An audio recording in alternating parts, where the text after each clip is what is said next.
All right, without further ado, Chris Ann Hall received her bachelor's degree in biochemistry from Blackburn College and her Juris Doctorate from the University of Florida.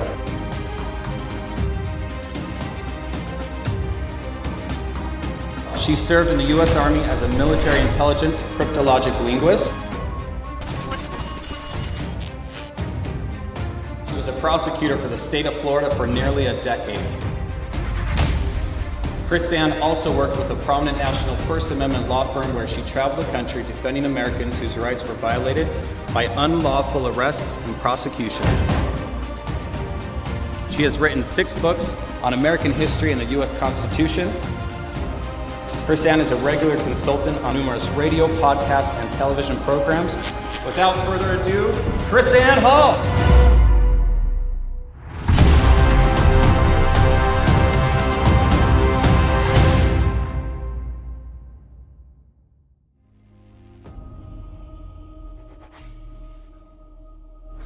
I can't thank you enough for being a part of this with us. And I just want to express my personal thanks to the church for allowing us to come. Maybe you don't experience this like we do, maybe you don't see this the way that we do, but when we travel around the country, there are churches who refuse to allow us to use their facilities to teach. They believe that the Constitution is too political. As a young man, was pretty much brought up in churchry. There was this unspoken or even sometimes spoken rule that religion and politics don't mix. And that for some strange reason, Christians should not be involved in politics. And even more so, you wouldn't dare speak out against the government or somehow resist or not do what they say. Christians have to be involved in politics. God commands it. The scripture supports that. I always heard it through Romans 13 presentation that we were basically taught enjoined us to slavish submission to government. Like, you just submit no matter what. There was really no evaluation of what maybe the directive might be. One of the most powerful voices in America is being silenced by errant teaching from the pulpit. I thought it was easy to sort of sum up that Romans 13 says, don't be lawless. And that's the core teaching there. Don't be lawless. And then I notice as Paul is describing the believer's relationship with government, God speaks through him to actually define the role of government as well. What happens when they're not a minister for good? What happens when they're not punishing evil but promoting evil? What about when they're punishing good? What about when they're doing things outside of their defined role?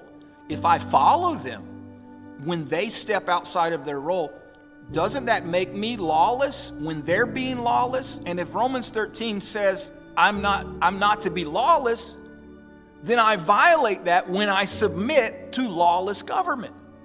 I started looking at the Old Testament and other stories in the New Testament and found all of these examples of people of God saying no to unrighteous government, to unlawful government, resisting.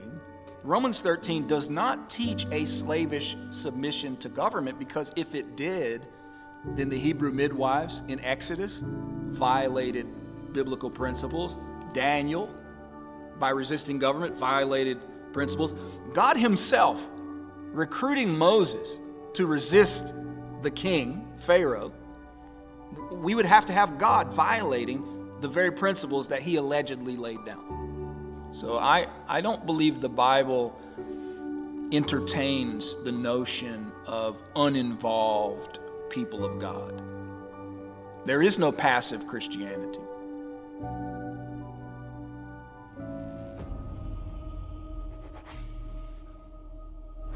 Inevitably, what happens is this.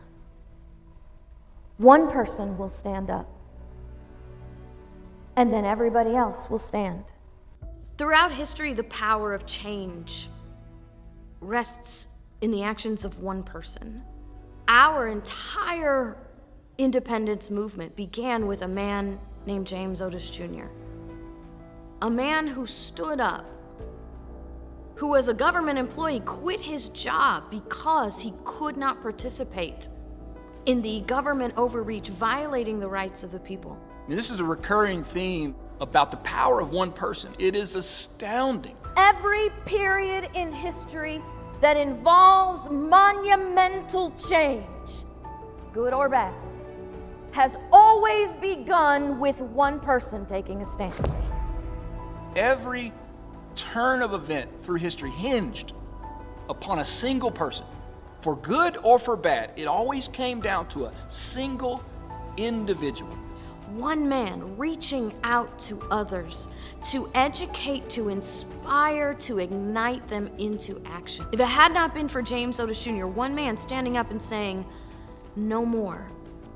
Not only will I not participate, I will not comply, and I will teach others the power of noncompliance as a right of the people, the power of one to reach many, to unite under the banner of liberty, to the securing of the rights of every individual today, tomorrow, and for posterity."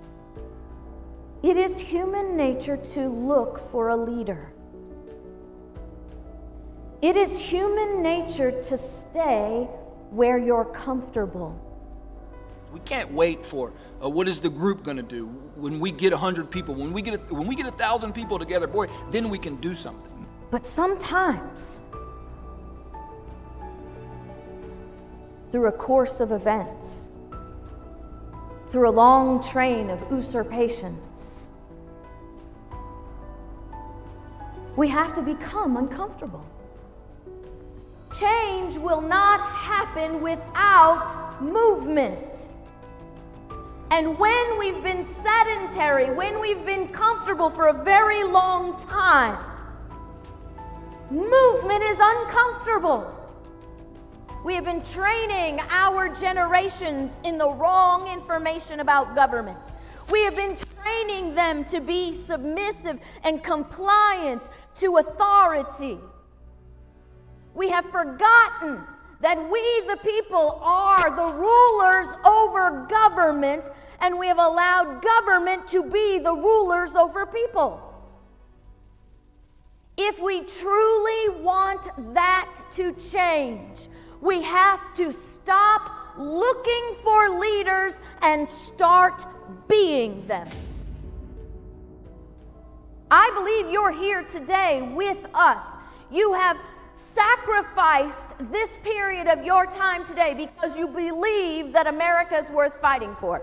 I believe that you're here today because you recognize on this level that it's going to take a certain amount of sacrifice.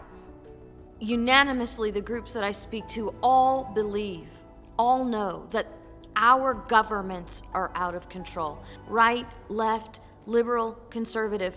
But everywhere I go, what do you think the most asked question I get is? How do we fix this? We have activist judges. We have governors that act more like monarchs than representatives of the people.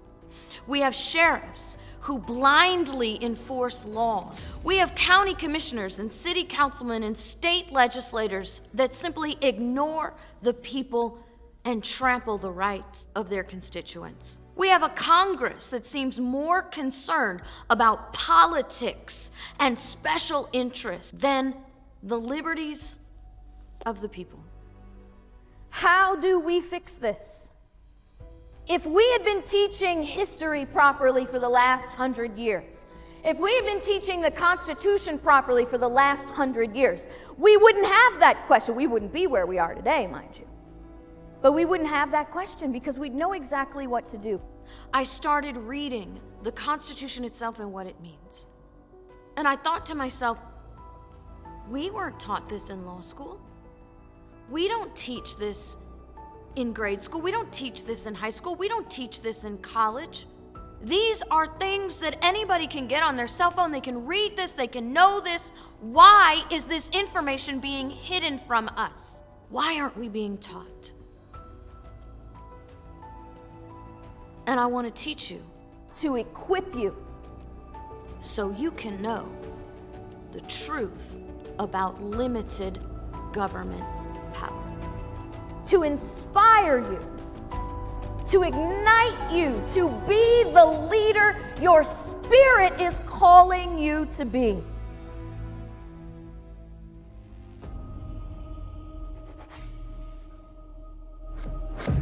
Now, history is our guide. Patrick Henry said, I have but one lamp by which my feet are guided, and that's the lamp of experience. I know no way to judge the future but by the past. Experience is the oracle of truth, and where its responses are unequivocal, they ought to be held to be sacred and conclusive. Einstein said it a different way. He said, if you do the same thing over and over again, expecting different results, that's the definition of insanity. It's time for us to stop doing the same thing. And I mean, it's time for us to stop showing up at the ballot box and thinking that when we hit that little dot, pull that little lever, punch that little screen, that we're making some kind of magic happen. That 3 minutes, once every 2 years if you're diligent, once every 4 years if you're not. And if you'll admit, the majority of the people you know never even looked at the ballot before they showed up. William Pitt the Younger said in 1783, necessity is the plea for every infringement of human freedom. It is the argument of tyrants, and it is the creed of slaves. We don't have to invent or figure out how to fix this. History and our founders have already given us that information. America was built on the fundamental principles of the natural rights of man. Samuel Adams said, among the natural rights of the colonists are these: first, life; second, liberty; third, property; together, number 4, with the right to support and defend them in the best manner they can. You have an individual right to secure your own life, your own liberty, your own property, because if you do not have that right, that inalienable right to secure yourself, your property, which is necessary to life, your liberty, which is necessary to property and life, if you do not have an individual, unquestionable right to defend yourself, you are a slave.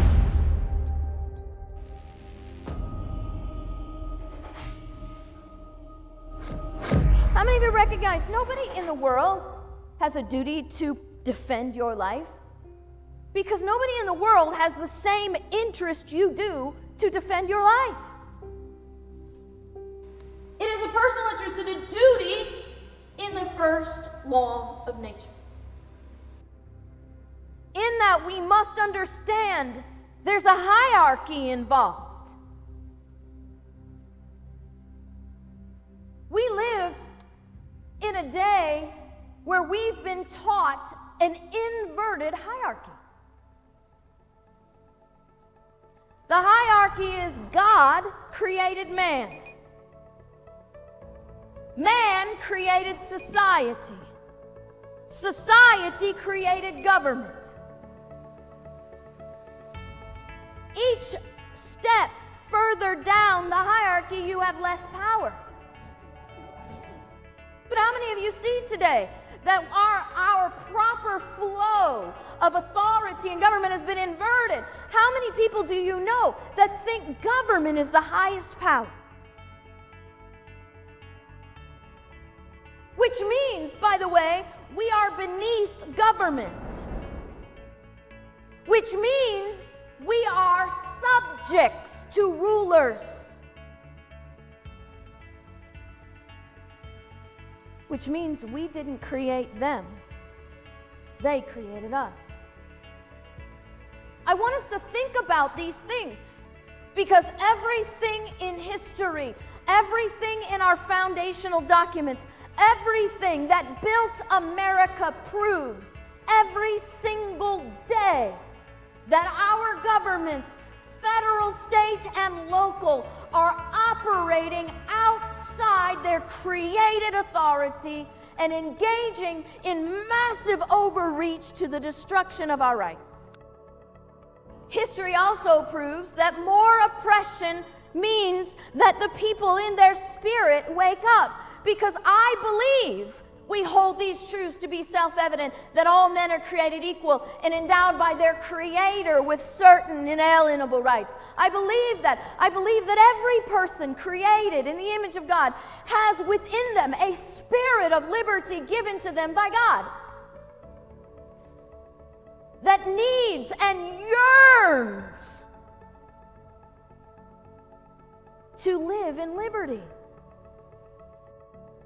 Now see, we have forgotten that government has a single purpose. I mean, we remembered it long enough to write it down, but we don't read these things anymore and we don't study them. And it says that to secure these rights, what rights? The inalienable rights. Which inalienable rights? The ones given to us by the nature of our creation. That to secure these rights, governments are instituted among men, deriving their just power from the consent of the politicians. Oh, did I read that wrong? From the consent of the president. Oh, I know what it says. To secure these rights, governments are instituted among men, deriving their just power from the consensus of the Supreme Court. I want you to notice from the very beginning, we are the head of government. That if they are operating outside our consent, their power is not just. And let me just put this out there for any of the politicians who will tell you, because I had these conversations with them, well, you elected me, so you consent to what I do. No.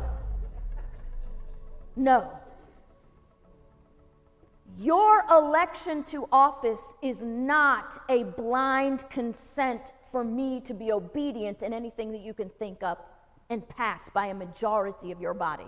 However, our silence and compliance becomes our consent.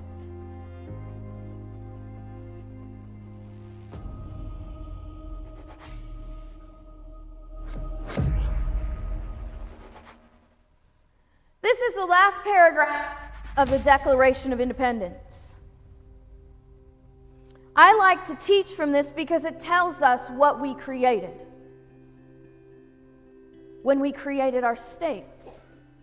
Most people will read the Declaration of Independence, they read the introduction, then they get to the list and their eyes glaze over and they click to the next page. We miss this valuable information because we've trained people to have 140 character or less attention span. The Declaration of Independence says, "We therefore, the representatives of the United States of America and General Congress, assembled, appealing to the Supreme Judge of the world for the rectitude of our intentions, do in the name and by the authority of the King." Is that what that says? Parliament. By the authority of whom? The people. By the authority of the people of these colonies, solemnly publish and declare that these united colonies are, and of right ought to be, free and independent states. But what is a state? From this we understand, in the negative, that a state is not a colony, right? Because we were colonies, now we're declaring ourselves states. What's the difference? If you live in a colony, everything is done with permission from the central government. How many of you feel like maybe you might be living in a colony? Well, here's the good news. You don't live in a colony. You live in a state. Not just a state, a free and independent one. And that they, the free and independent states, are absolved from all allegiance to the British crown, and that all political connection between them and the what? State of Great Britain. Do you see what that word state means? That word state doesn't simply mean New York, New Hampshire, or Rhode Island. That word state means independent government. Your state is an independent, sovereign government just like Great Britain, France, or Spain.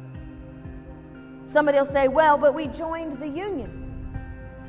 Okay. That is not a surrendering of your sovereignty by joining a union. You are in a union, but you are still independent, sovereign bodies. You know what's amazing? Our states were created with greater sovereignty than any other country in the world because we were created under the principle that all men are created equal and they are endowed by their Creator with certain inalienable rights. Germany was created under the principle that kings give rights. Now, this is not the end of our definition of the states. The Declaration of Independence continues and says that our political connection between the state of Great Britain is over, and it is and ought to be totally dissolved, and that as free and independent states. Let's rewind just a second.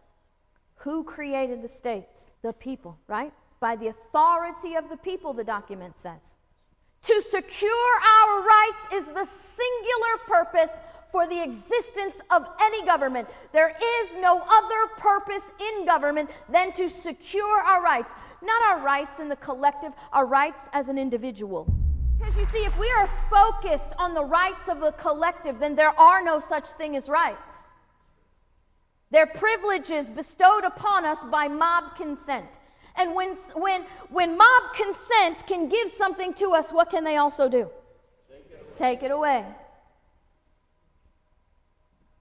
The good people created our states with one purpose, to secure our rights, and here's the authority we gave them to do that with.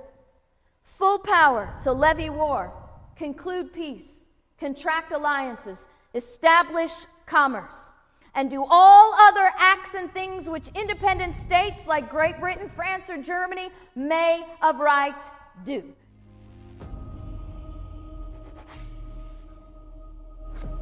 We've got to move forward to the Constitution. What kind of document is our Constitution? The document of our Constitution is a legal document. It is a contract. It is a specific kind of contract that we call a compact. A compact is specifically different than a general contract because of who is involved in the agreement. A contract, generally speaking, is an agreement between two legally sovereign people. Now, when I say legally sovereign, I mean you've achieved the age of legal consent. Can your 15-year-old create a legally binding contract? No, because he's not sovereign in the eyes of government. He's still, sorry guys, subject to his parents, which I like to remind my 14-year-old. But a compact is not an agreement between legally sovereign people. It's an agreement between legally sovereign governments. Which means, from legal language, the states are the parties to the compact. I'm going to teach you a little bit of contract law here. The states are the parties to the compact. Now, you're going to get some pushback by your think tanks, pundits, and professors. So let me give you the answer to their question. They're going to say, well, what Chrisanne really means is that the Constitution is an agreement between the people and the federal government. No, it's not. One simple fact proves that to be false. And I'll ask you, was the Constitution ratified by popular vote of the people? No. How was it ratified? By the states. Because the Constitution was not ratified by popular vote of the people, then the people are not a party to the contract. It was ratified by the states, which means the states are the parties to the contract. Now, what's amazing is we knew that back then, and Patrick Henry, one of many, was very unhappy about that. He said, how dare we start this document with we the people? We the people had nothing to do with this. It needs to read we the states. So the states are the parties to the compact. Now you'll get another little pushback there, and they'll say, oh, well, what Chrisanne really means is that the Constitution is an agreement between the states and the federal government. Because you see, there are always people trying to put the states and the federal government on equal footing. That's not how that works. When you create something, you're not created on equal footing.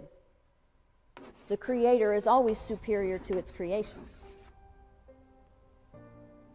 And to say that this Constitution is an agreement between the states and the federal government is a temporal impossibility. You see, the states ratified the Constitution that created the federal government. The federal government did not exist until the Constitution was ratified. So in legal terms, the federal government is the product of the contract. You cannot be a party to the contract if you are the product of the contract, because you cannot sign the contract into legal being if you do not exist until it's signed. So when our states created the federal government, they created a limited federal government. Because you see, you cannot live in liberty in absolute governmental authority. More power in government, less liberty in the people. More liberty in the people, less power in the government. How did they create the limited government? They did so by specifically enumerating its power. If it's not listed in the Constitution specifically, it does not rest as an authority in the federal government. And then the states did the most important thing they could have ever done. They reserved all other power to themselves. Now, the natural question comes, what power went where? What power stayed where? Is there any power that's not delegated anywhere, sort of floating around in the ether waiting for somebody to grab it and use it? Because that's what the Supreme Court and the politicians want you to think. That, there's certain powers that are just sort of floating around in the ether, and they have to develop and devise and divine some magic language to pull it into federal authority, right? Like environmental protection, health care.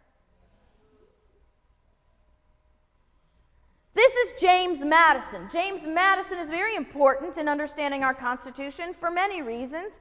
He wrote a document that we call Federalist 45. He says, the powers delegated by the proposed Constitution to the federal government are few and defined. Notice he didn't just say few. They're few and defined, because they are specifically enumerated. He says those which are to remain in the state governments remain. Why? Because they started there in 1776. And when the states created the federal government, they delegated a portion of their power to do a job for them. He says the powers which are to remain in the state governments are numerous and indefinite.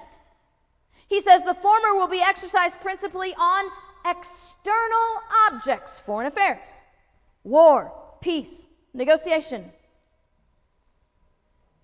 foreign commerce. How do we get to a point where our federal government can actually tell its people that we have plenary powers? Do you know what that word plenary means? Unlimited. And we buy that.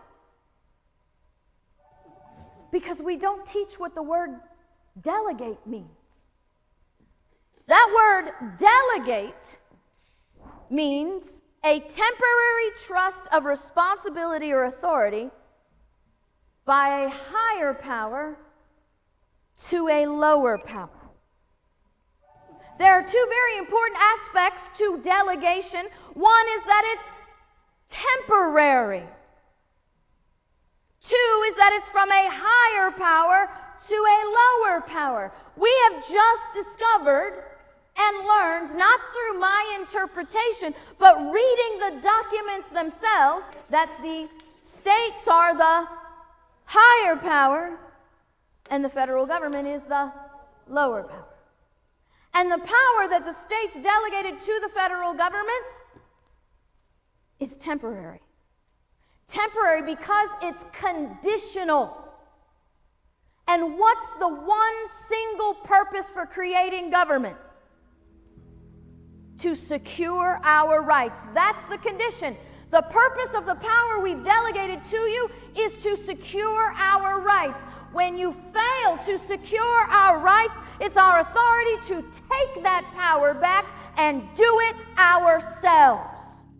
Now, from a federal and state perspective, which power then reserved to the states?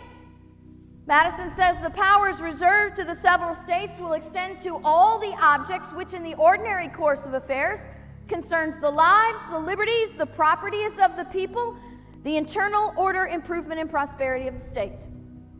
Do you see that little magic three-letter word in there? All.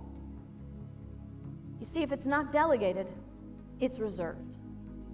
If it's not specifically listed in the Constitution as an authority of the federal government, it is reserved to the states.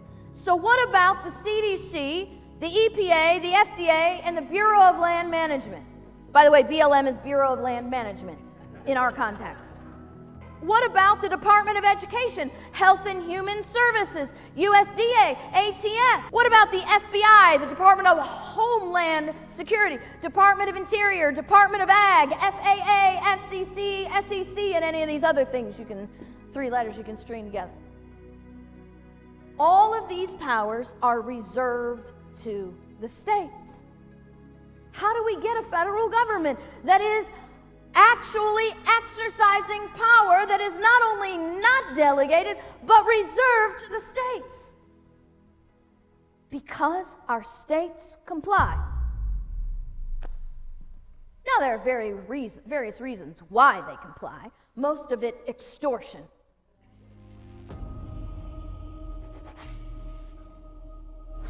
Now remember, I'm not here giving you my opinions. We are here to work through this. The Bible says, let us reason together. I'm showing you the documents. We're going to walk through the reason together, because I don't want anybody to walk out that door and say, Chris Ann Hall said. Wipe that from your memory banks. That is not an acceptable phrase. Because I am not here to say, I am here to teach. Reserved means to exercise dominion over a thing to the exclusion of all others. The power reserved to the states is ownership by the states, right? We know that word reserved means ownership. That means the states own that power, which means the states have the right to say no. Can France step into your state and tell you how to run your state? No, because the power is reserved. Let's say you live in Utah. Can Texas come in and tell you how to run your state? No, because that power is reserved to you as a state. And what we need to understand in this relationship of power being reserved, The federal government is just as much of a foreign power as France or Texas within your state. But if the power is not reserved, if your state does not have the right to say no, then you must accept certain consequences. These consequences cannot be denied if your states do not have the authority to say no to France, to Texas, or the federal government. That means if it's not reserved, it's open to anyone. If it's not reserved, then you must admit there is no limit to federal power, that the Constitution is actually a farce, and that the federal government can exercise whatever power it wants, and the states must simply comply. If the power is not reserved, and the states must simply do whatever the federal government tells them to do, then you must admit that the states are not sovereign. And if the states are not sovereign, they're like your 15-year-old. They can't make a legally binding contract, which means the Constitution itself is null and void, which means our federal government exists of its own authority with unlimited power, which means we do not live in a constitutional republic. We live in an absolute monarchy or an oligarchy with unlimited power to dictate to the people. But here's the good news. Our states are sovereign and independent. The Constitution is still a legally binding contract. And the federal government is still legally limited in its authority. And the only thing that has to change is this. Because we've been taught the wrong things for a long time. Studying this, understanding this, was kind of mind-blowing to me. 3 years of law school, nobody taught me this. Do you know that our law schools don't actually teach the Constitution anymore? What they teach is constitutional law, which tells us, lawyers and judges, and eventually the people, that judges and lawyers know more about the Constitution than the men who wrote it. That it's irrelevant because it was written so long ago, and it can't possibly have meaning today. See, the Constitution is not a statute book that says you can't drive faster than 75 on the interstate. It is a contract of timeless principles that create and define government, period, for a singular purpose. What is that? To secure our rights. Do you know what's ironic? The Constitution is a contract. Your pundits and think tanks and professors will call it the contract theory or the compact theory. Interesting. When the people who actually wrote it call it a compact, I don't know how you can call that a theory. The Constitution is the only contract in America where lawyers and judges refuse to apply contract law. You see, I had the honor to debate a law professor at the University of Miami. And the Federalist Society brought me in to talk about how to interpret the Constitution. Using contract law, there is only one way to apply the Constitution. This is not the opportunity for think tanks and judges and lawyers and Supreme Court justices to make it up as they go along. Contract law says you must first go back to something we call the meeting of the minds. The meeting of the minds is where the parties to the contract sat down and told us what the contract was supposed to do, how it's supposed to work. But this modern application of interpretation of the Constitution, brainwashing the people into believing that the Constitution is not a standard, that it has no meaning, and after all, it's a living, breathing document, is contrary to contract law. And so I brought this up at this debate because the law professor was trying to teach us how the Constitution has no meaning, it's written too long ago, the people are dead, we can't possibly know what they meant, which is another lie, by the way, because they wrote reams and reams and reams about what they meant. But you see, I asked a singular question. I said, okay, if the Constitution, which is a contract, is a living, breathing document, would it be okay for us to sit down with my colleague here, the law professor, and the dean of the law school, and go over her contract? See, what if the dean looked at the law professor and said, we realize what we meant when we sat down and created your employment contract, but after all, it's a living, breathing document. It doesn't really mean what we meant when we wrote it. It means what we want it to mean today.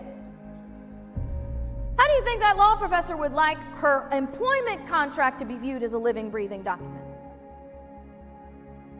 Now, that was the point in the presentation where the dean of the law school went like this. But you see, we just simply have to apply some thought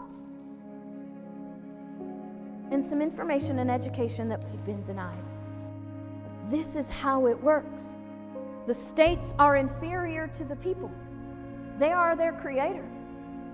They are superior to the federal government in reserved powers. If we just simply taught that, things would be so different today. It's a check and balance on power that rests in the hands of the people.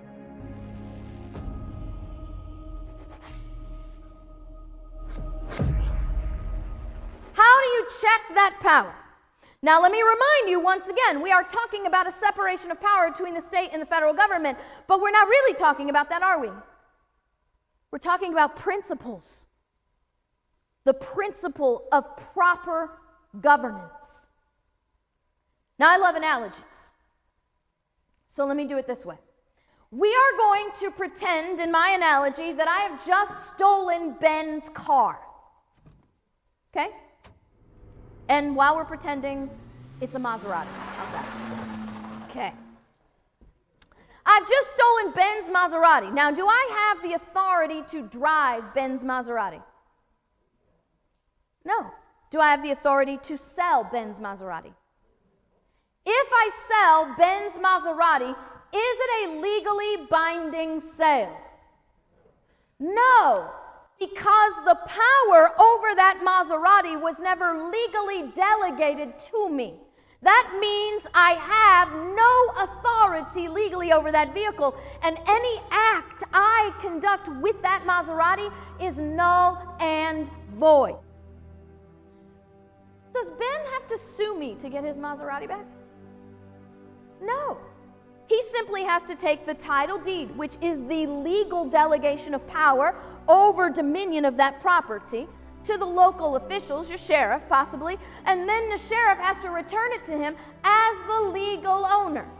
When government uses power that is not delegated, it is stealing that power.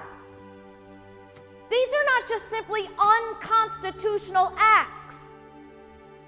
They are criminal acts. Because the Constitution is called what?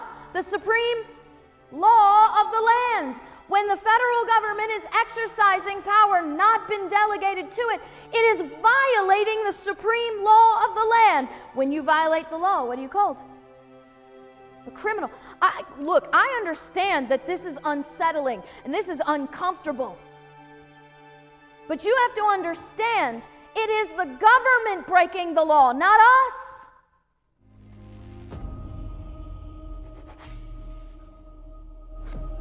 The Constitution of the United States is the supreme law of the land. It says so in the Constitution itself. Article 6, Clause 2.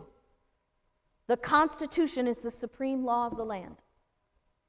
Now notice it says the Constitution and the laws of the United States, which shall be made in pursuance thereof, are the supreme law of the land. Notice it does not say every law created by Congress is the supreme law of the land. Do you see that? There is a condition.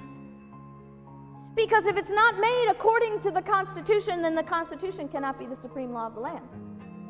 Because you see, the Constitution is supreme without any condition, right? This Constitution shall be the supreme law of the land.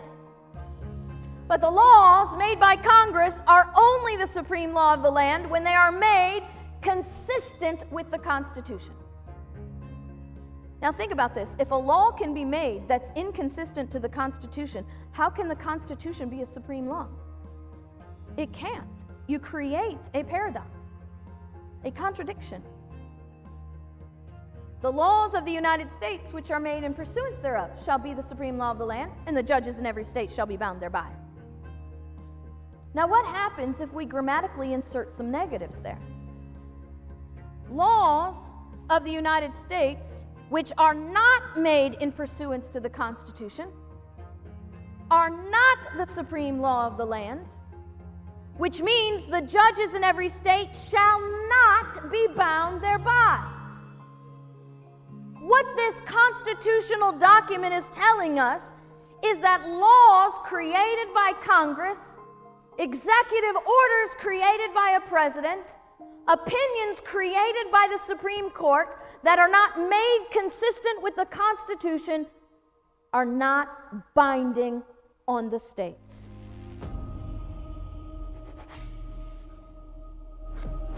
James Madison says, in the case of deliberate, palpable, and dangerous exercise of other powers not granted, the states have the right to interpose. Why do the states have the right to step up and tell the federal government no? Because they are the creators of the federal government.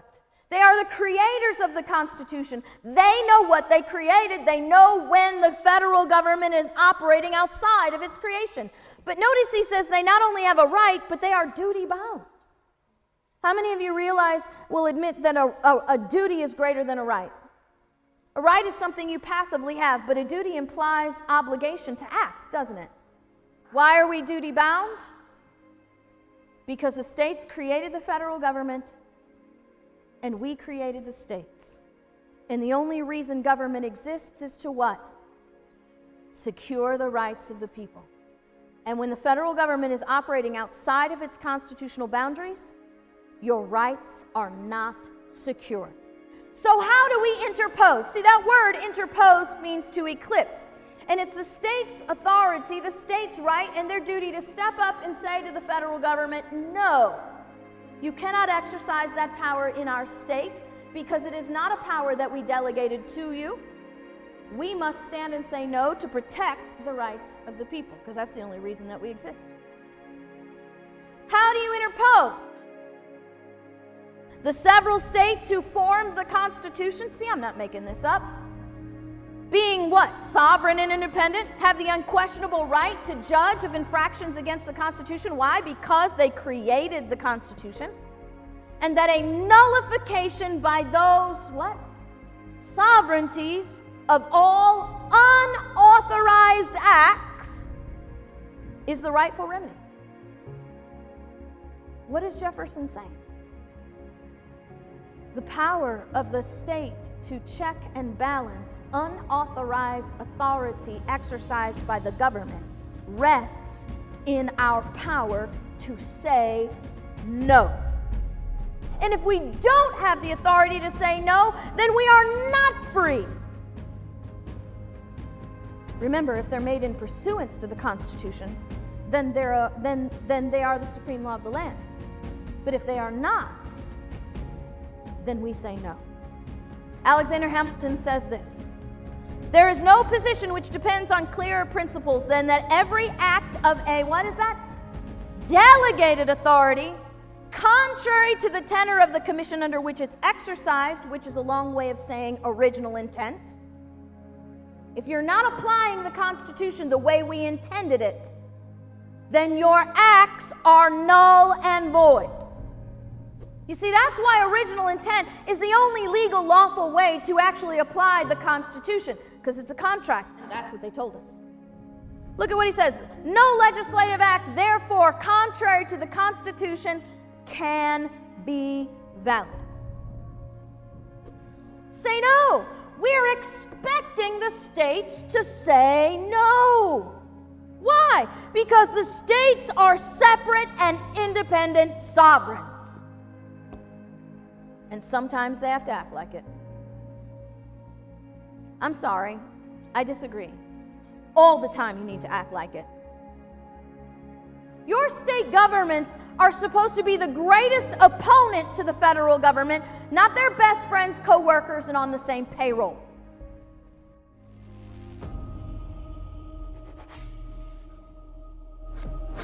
You have to know your state constitution, because that is the limit of your state and local authority.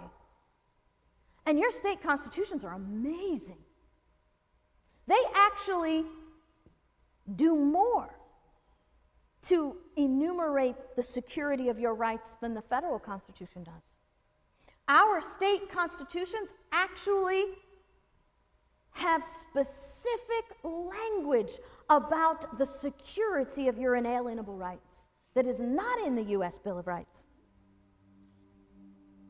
But we have been brainwashed. We've been tricked. We've been beguiled. We move from one presidential election to the next. We never leave a presidential campaign. As soon as one's elected, we're starting to elect the next one. The same with your House of Representatives, the same with your senator. We are constantly and perpetually in a federal election mind with a singular purpose: to distract you from this. Because this is where your power rests. Legally, do you have more power over your county commissioner or your U.S. House rep? Your county commissioner. If you do not, it's not a legal authority. It's an abdication of yours. Do you have more legal authority over your state senator or your U.S. senator? Do you have more authority over your governor or the president of the United States? Do you have more authority over your sheriff or the U.S. Attorney General? You see, we have been distracted from where our real power lies. Your pursuit of happiness does not lie in who is elected president of the United States. Your pursuit of happiness, your natural rights and the security in them actually rests in who is your governor, who is your county commissioner, who is your sheriff. And because we've been distracted from this for so long, those who want the power have moved in, and you're seeing these state and local governments overtaken by Marxists, by socialists, by people who don't believe the Constitution as an ultimate authority in the security of your liberty. They don't even believe in your rights. Because we have been putting all our time and our money and our effort and our resources in a federal black hole and ignoring where our power rests and our greatest protection rides. Because you see, we've just learned who is the higher power, the federal government or the states. The federal government can exercise no unconstitutional law unless your state allows them to do it. If you get control of your state and local government, you don't care what the federal government is doing, because they will never be allowed to do it in your state unless it's consistent with the Constitution. All your state constitutions have a Bill of Rights, a Declaration of Rights, like the U.S. Bill of Rights, but declaring the rights of the people, not just simply the rights of the people, the inalienable rights of the people. All political power is inherent in the people. We created the states. That means all power begins with us. The state cannot exercise any greater power than we are lawfully allowed to exercise as an individual.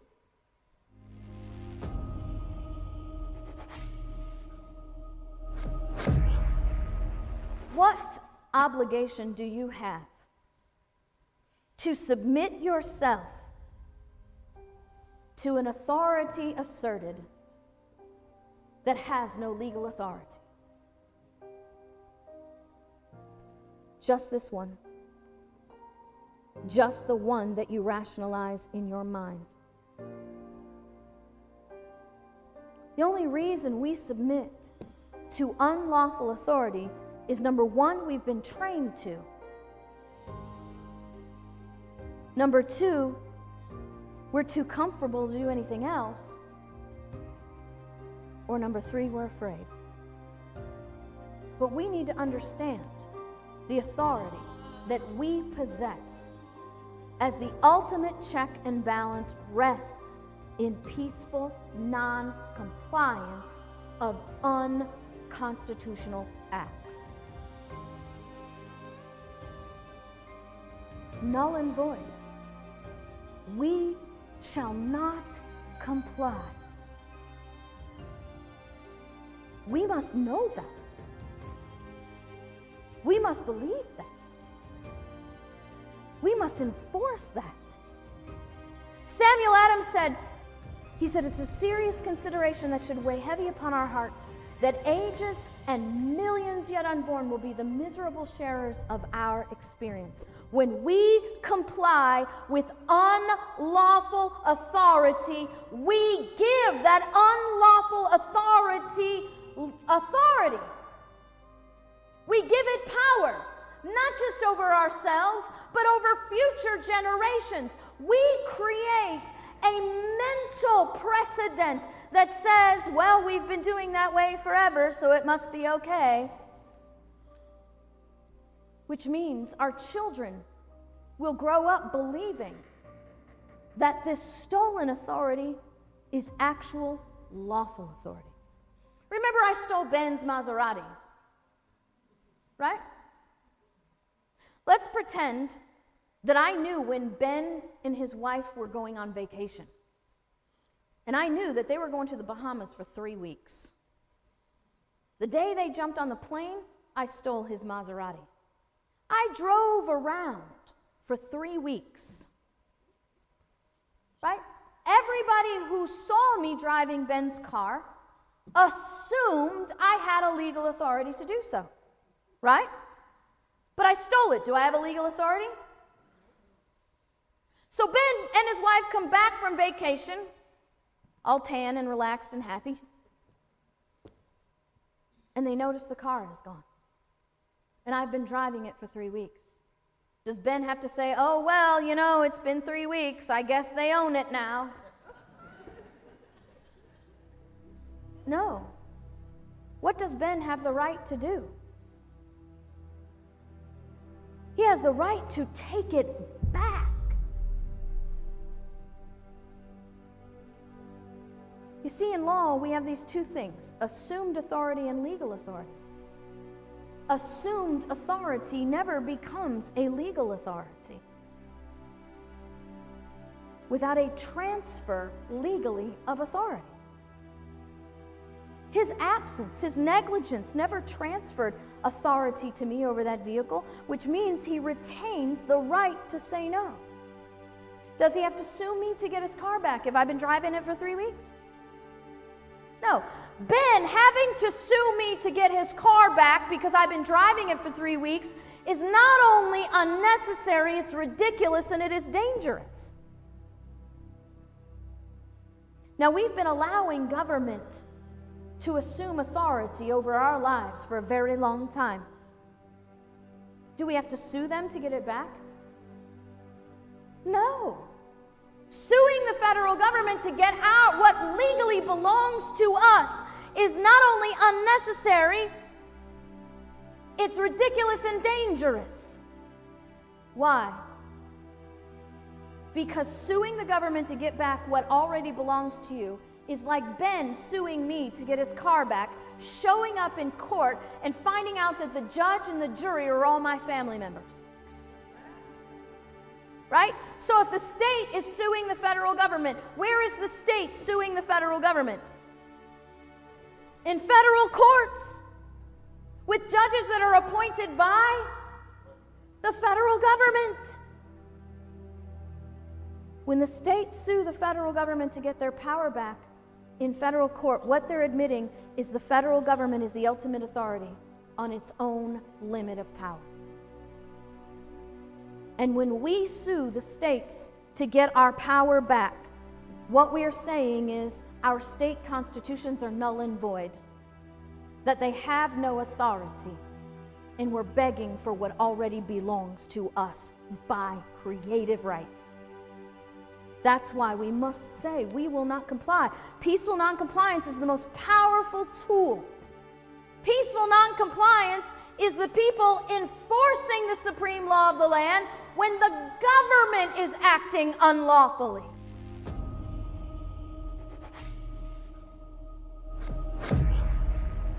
The sheriff is your most important ally in the securing of your rights, because your sheriff is not a hireling of the state, not a hireling of your county. Your sheriff is a constitutionally elected representative of the people.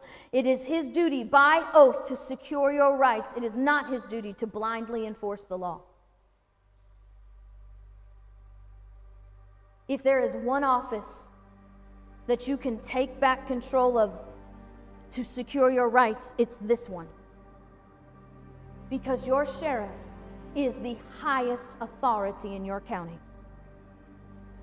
Your sheriff has an authority to deny enforcement of laws, state or federal or local, that do not secure your rights or work contrary to your rights. This is Sheriff Brad Rogers from Elkhart, Indiana. He stood up to the federal government. He got sick and tired of the federal government, the FDA and the USDA, coming in and raiding his Amish farmers in the middle of the night, trying to seize their weapons of mass destruction. You know, raw milk and cheese. He wrote a letter to the FDA and the USDA and told them that if they step foot in his county one more time without first coming to him and seeking his permission, that those agencies would have to come bail their agents out of jail because he was going to arrest them for trespass. And since the day of that letter, they have never had another problem with the USDA or the FDA, because the federal government knows the sheriff is the highest authority in the county. That's why they're always trying to co-opt them. That's why your sheriff's departments are always being offered free toys and training and mutual jurisdiction agreements, and we'll let you wear our badge if you let us wear yours. It's bribery, it's extortion, it's trickery for the sheriff to relinquish his authority to a lower power. It's because you realize your elected representatives will do a lot of things when you're not looking, right? But they will never do what you want them to do. They will never do what you really need them to do. Not to provide you with welfare and homes and health care, but to provide you with the security, the ability to secure your own rights. They will never do that unless you expect it and you demand it. He says, some bloggers and natural food writers have hailed me as a hero. I'm no hero. I'm just doing my job. Remember, his job is not to blindly enforce the law. His job is to secure your rights. Whether you are a conservative or a liberal, I will be a guardian of the Constitution for you. I will not stand idly by while the rights of my county are trampled, whether by criminals or an overreaching government. And we have learned today, an overreaching government is breaking the supreme law of the land, which makes them criminals. That is the power of your sheriff. And that ought to be the statement of every sheriff. And if it's not the statement of your sheriff, you need a new sheriff.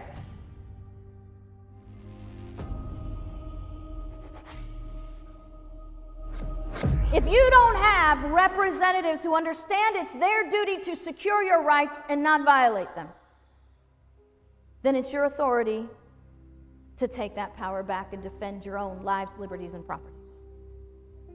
Shelley Luther did. A defiant North Dallas salon owner says she's going to ignore a court order. She said, taking my business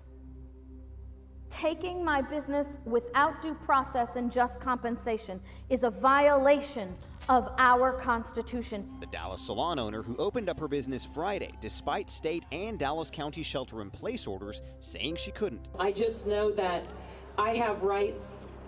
You have rights to feed your children and make income. For the governor to issue an order that says I cannot operate my business is a taking of my business by that government. It is unlawful, it is unconstitutional, it is null and void, and me and my staff, we will not comply. Luther tore up the citation. Not only is it a taking, it's a violation of the Texas Constitution, perpetrated by the governor, by the county, and by the sheriff. Shelley Luther will spend the next week in jail and also has to pay a $7,000 fine. She exposed the violation of the rights of the people. Right now at 11, Governor Abbott takes action over what he calls a nonsensical decision to throw a Dallas salon owner in jail. People who did not connect those dots are now connecting those dots.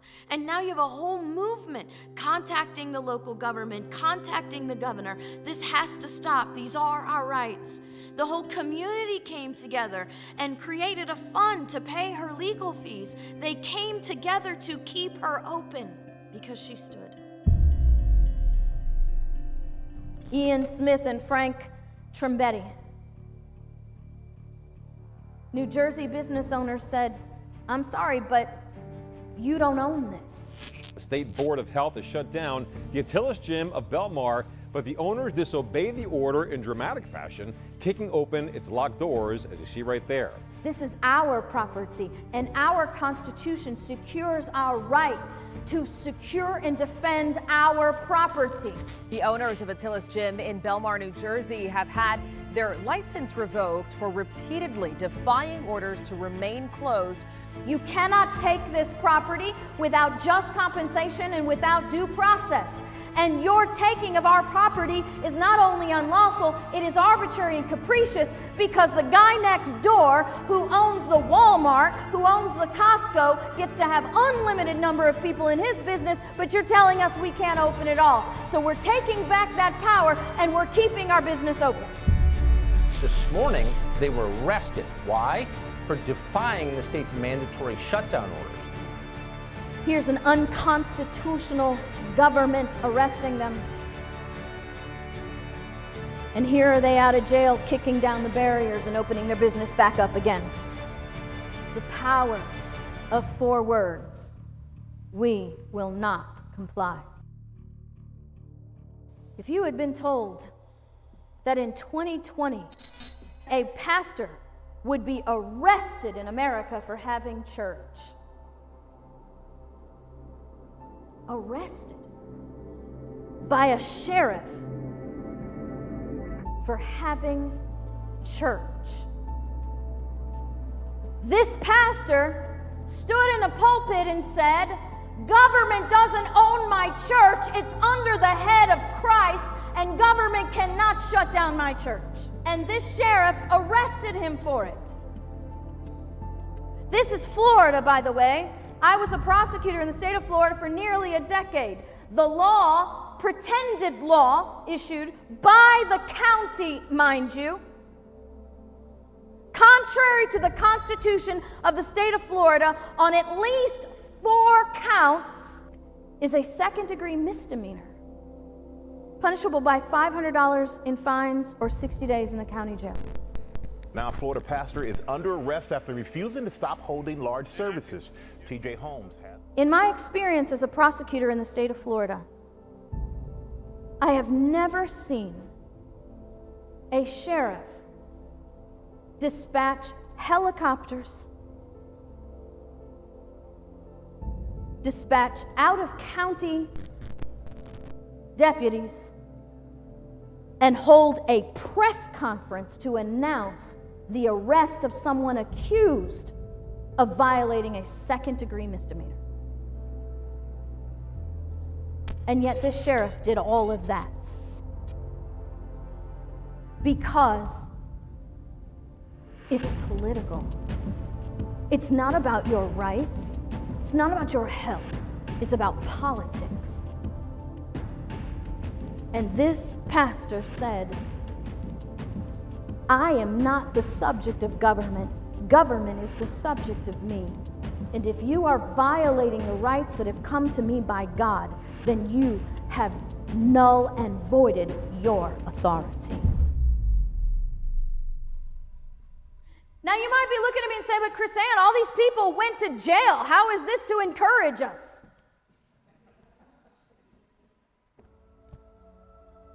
Because if you don't go into it knowing what it's going to cost, you'll never have the courage to follow through. And if you don't know what it's worth, you'll never have the courage to stand to begin with. Life, fortune, sacred honor is what they pledged for us. Benjamin Franklin said, we'll hang separately or we'll hang together, but we'll surely hang. Whether that was metaphorically or literally, it still means the same thing. When the government can shut down your business, is that not hanging your family?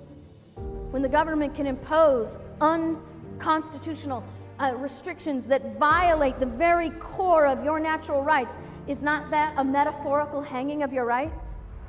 You see, we got to understand, what is it worth? They're showing us what it was worth. Have we become too pacified in prosperity, too lazy in our luxury, too complacent in compliance in our comfort, to realize that future generations are looking at a government that will be like Venezuela or Cuba or Russia? And that will fall on this generation.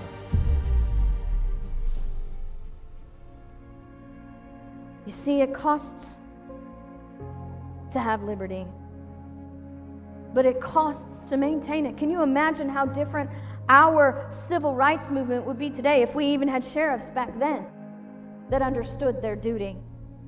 Miss Parks, this law that says you have to live and sit in the back of the bus is a violation of your rights. So here's what I'm going to do. As someone who's taken an oath to secure your rights, you sit wherever you want on this bus, and I will sit next to you and ensure the security of your life and your liberty and your property all the way home. Maybe we wouldn't have the race pimps that we have in politics today, monetizing division and hate in America. So why do our constitutional officers believe that they have an obligation to blindly enforce a law and that somehow will be excused? Samuel Adams said, no people will tamely surrender their liberties nor be easily subdued when knowledge is diffused and virtue is preserved. But on the contrary, when the people become universally ignorant and debauched in their manners, they will sink underneath their own weight without the aid of foreign invaders. You did not lose your business because of ISIS or people crossing the border from Mexico.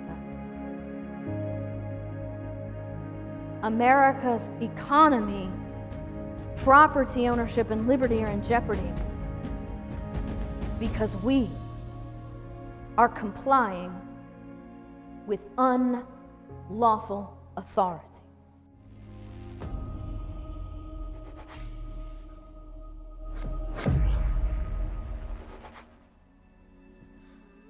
It's not a bad word. It's our duty, and it's our obligation. When government is tyrannical, the people of God have a duty to not follow and not comply. How many have children, grandchildren, nieces, nephews, kids you love, not even related to you? They can't defend their rights. Liberty is not a gift that you secure for yourself. It's an obligation to them.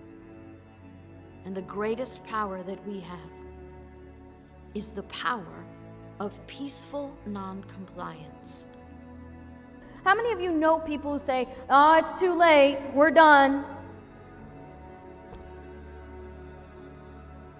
Well, it's not too late. We're not done. We have yet to have begun to fight. We have an authority. We have authority as the creators of government to control our creation, to set it back on the path of its singular purpose to secure our rights. We have an obligation to do that. We have an authority to do that. We have a way to do that peacefully. But we have a power to do that by the nature of our creation and from where our rights come. We hold these truths to be self-evident, that all men are created equal and endowed by their Creator with certain inalienable rights. We have a power. We have an obligation. We have a posterity waiting for us to say, "We will not comply, so you will be free." And I just need to know who is willing to stand.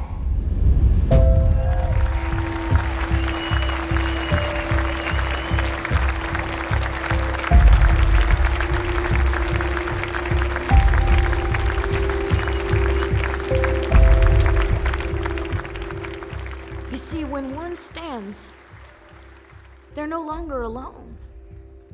Abigail Adams, writing to my favorite founding mother, Mercy Otis Warren, said, "The flame is kindled, and like lightning we watch as it spreads from soul to soul."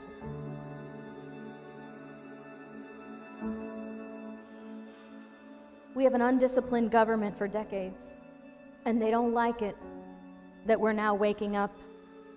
They don't like it that we're now demanding to be heard. And we've raised a spoiled brat representative government that needs to be taken to the woodshed. So don't think because it's not going to happen in a day. Don't think because it might cost you a little bit and a little bit more that it's not worth it. We just have to ask ourselves, what do we want? What do we want our children to have? Are you satisfied with a government that owns you? Owns your business? Can tell you when and where you can leave your house? Under what conditions you can leave your house? Or do you want more?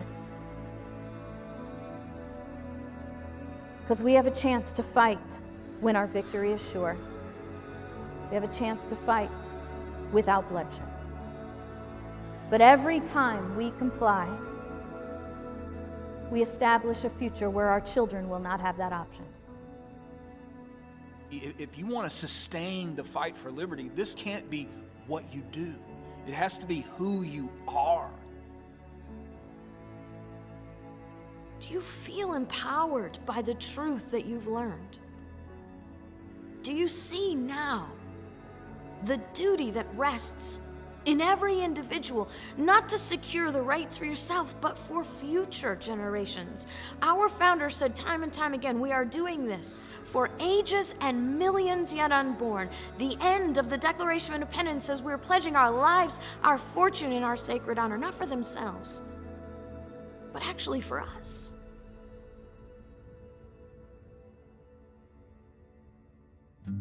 Thank you, guys. God bless.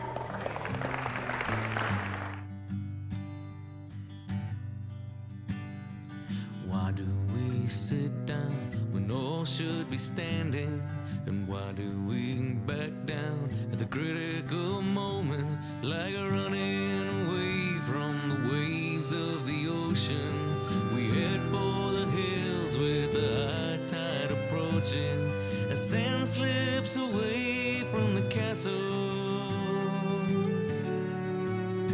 When it's time to stand upright, why do we falter, like placing our freedom on the sacrificial altar? We hold tight to our fears and defend our oppressors as we fight for their lives and become the transgressors, as pacifists transform to violent aggressors.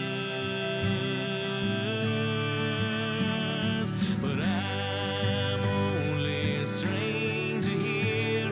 I'm a long, long way from my home, and they say I can't change all the things I find strange. But what can one man do alone? They say, what can one man do alone? When is the right time to stand up for freedom? Could it be when you start to feel creating children who'll inherit the pain and the debt of this nation and be slaves to the banks that cause hyperinflation, who are masters of commerce, lies, and bad legislation? Oh, if you looked in the eyes of 1,000 young children through fences of razors, their innocence stolen as the red flag of tyranny flies in the open, is that when you finally notice? Whoa, but I'm only a stranger here. I'm a long, long way from my home, and they say I can't change all the things I find strange. For what can one man do alone? Is what can one man do alone? I'm only a stranger looking to find better nature in my fellow man, but they keep telling me it's a sin to be free, and that's more than I'm willing to stand. Where will you be when the order is given to censor your mind, as free speech is forbidden, as martyrs for peace from... Hi, this is Chris Ann Hall. This is J.C. Hall. Thank you for watching our film. We hope that you are inspired and ready to get out and get active. We want to help you take that next step. Text Liberty to 55444. That's 55444. Text Liberty and join us at Liberty First University's Activism Boot Camp. Turn your dissatisfaction into action. Help us teach you how to get plugged in and make a difference. See you there.